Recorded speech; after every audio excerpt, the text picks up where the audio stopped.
Hi, I'm Tamara from Tamara's Steno Hacks. I recorded this video to talk about the announcement last week from OpenAI, the creators of ChatGPT. Since I have some workshops coming up, I thought I'd show you some of the tools I've created which will be available to attendees of my AI workshops. Remember, if you've attended an AI workshop already, I encourage you to attend additional workshops since I am always learning something new or a better way to do something. And it also allows you to pick up on something you may have missed. So what is so exciting? Well, starting soon, ChatGPT free tier users will have access to features that have only been available to subscribers to their Plus plan.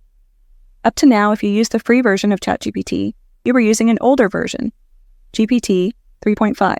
Subscribers to the Plus plan have had access to GPT-4. If you've tried the free version of ChatGPT and found it rather disappointing, consider giving it another shot once GPT-4 becomes available to everyone. You'll also have a better experience by learning some tips and tricks for effectively communicating with ChatGPT. I can definitely guide you with this. In addition to having access to the more advanced version, there are other features that will now be available to free users, such as access to the internet for up-to-date information, the ability to upload files, which is handy for extracting text from a PDF. I'll show you a good example of how this is useful.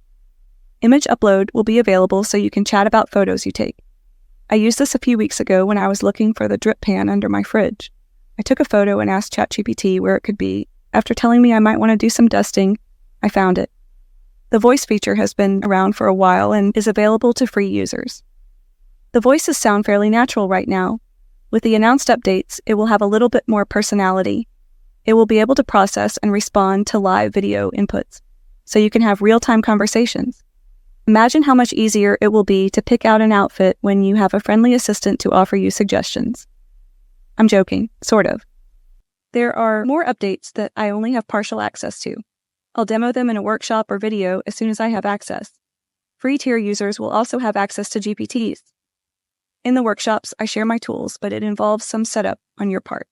Now that everyone will have access to these, all I have to do is share a link with you. I will be showing you some of these in this video.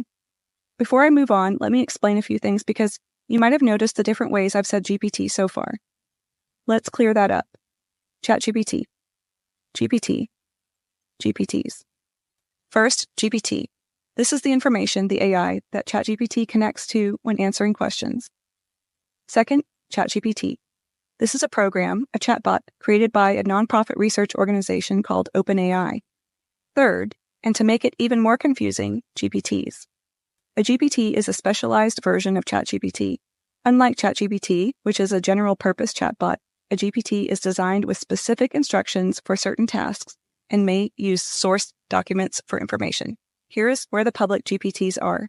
Any day now, free users will have access to this. Mine aren't publicly available, but I'll provide links to access them. That's enough talking about this. Let me show you some of the things I've created. Before I show you my own GPTs, I'll show you one of the things you can do with PDFs. Say you're in an arbitration and you receive a list containing descriptions of the exhibits. Rather than spending time copying and pasting each one individually, you can get the information you need in a helpful format. This is a regular chat in ChatGPT, not an actual GPT. I started a conversation and have typed in what is called a prompt. Prompts are instructions to let the AI know what you would like. You can also see that I have given an example of the format I want the information to be in. Examples are a great way to ensure the AI understands what you want.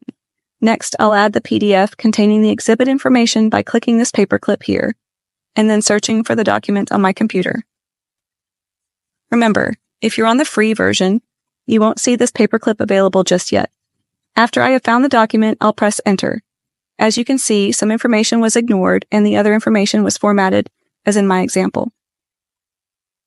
You can click the copy button here and put this into a text file, or you can copy and paste from here. Then copy and paste however you insert descriptions. This exhibit list was fairly clean, but some are not so much.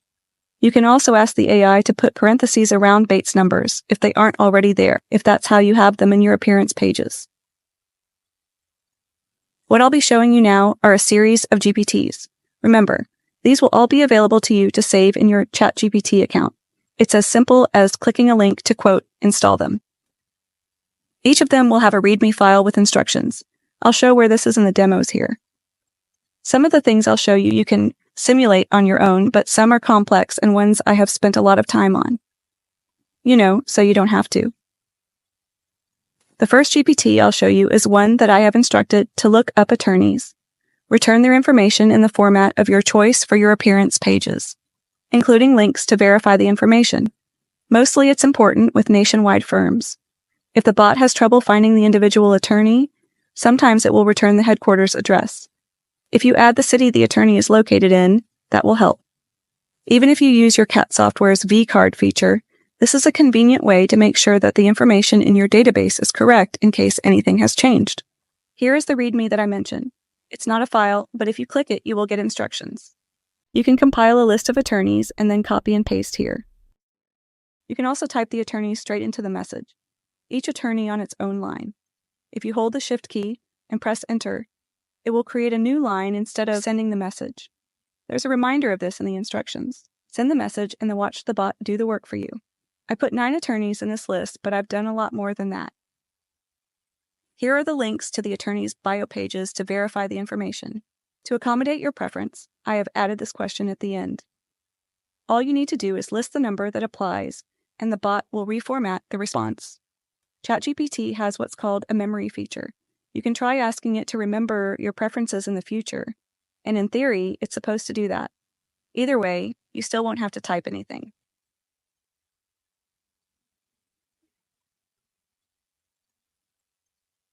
And now it's reformatted. This next one is for preparing for a dictionary for an upcoming case or witness. This is better than Googling because you don't have to perform multiple searches to find the information, and this puts the results in word lists.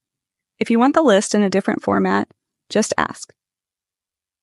You can get a word list for a particular field, a company, an expert, pretty much anything. If I had an expert witness on synaptic plasticity, I would put that in the message and press Enter. Here I'm asking for information on this expert.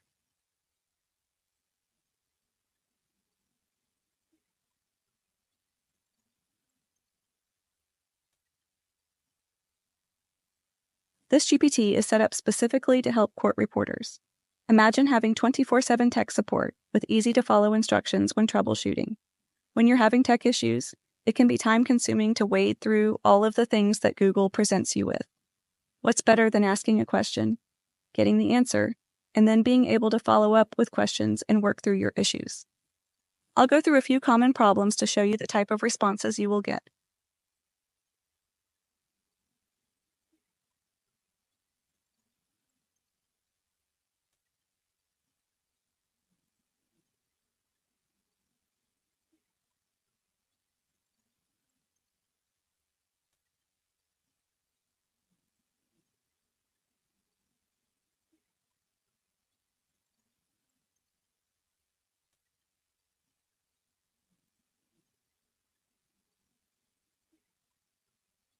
This GPT is linked to the Catalyst manual as well as the Luminex manual. I'll ask it to help me with a few things. A common question reporters have is how to get external audio, say the videographer's audio, to sync with the text file so you can use audio sync like you always do.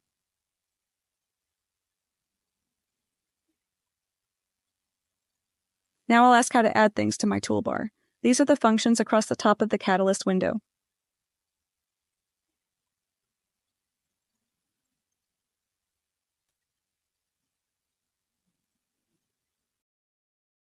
That's all the demos I'll show. Let me briefly describe a few more. Just like the Case Catalyst and Luminex GPTs I demonstrated, I also have a similar one for Eclipse and Passport. Word Phrase Assistant. This GPT is designed to help you figure out words or phrases you couldn't understand or are technical. If you've listened to the audio multiple times and still can't decipher it, this assistant can help. Practice Assistant. This GPT can create word lists, practice sentences, and dictations for various needs, such as a problem word, a new brief you want to learn, or anything else. You can write the dictation, copy and paste it into the message, and the GPT will grade what you wrote. It also stores briefs you want to learn and recall later. There are a few more things this GPT does that are interesting. Next, reporter preferences. This GPT helps scopists keep track of reporters' preferences. I'm also considering developing one for reporting firms so court reporters can easily keep track of each firm's unique requirements, which can be a real hassle. Who knows what other use cases I'll come up with as AI continues to advance rapidly. I've had a lot of fun finding use cases for court reporters and have discovered many in my personal life as well. I use GPT for vacation planning, cooking, learning new things, and much more. Once you start using chatbots, not only will you come up with your own use cases, you'll realize how much time you can save compared to doing Google searches. I still use Google occasionally for fact-checking, though. I'd recommend you do as well if you are using chatbots. Before ending this video, I want to make sure you understand a few things. First, you don't have to use GPTs all the time. You can start a new message in ChatGPT right away and get what you need. The GPTs eliminate the need to explain what you are wanting and having to repeat yourself. Second, I expect any day now free tier access to GPTs will be available. If you take my workshop before they are, I have something similar set up in another chatbot which is free. Lastly, this video is intended to show you some things that you can do with AI that are related to court reporting, and to showcase some of the things you'll have access to once you attend a workshop. I would like for anyone who plans on attending a workshop to watch this video to at least get an idea of what you may learn and become somewhat familiar with the interface of ChatGPT. I know this was a lot of information. That went right over my head. Hopefully, whether you plan to attend my workshops or not, it will spark some use case ideas. For more information or workshop dates, check my website, stenohacks.com. Thanks for watching.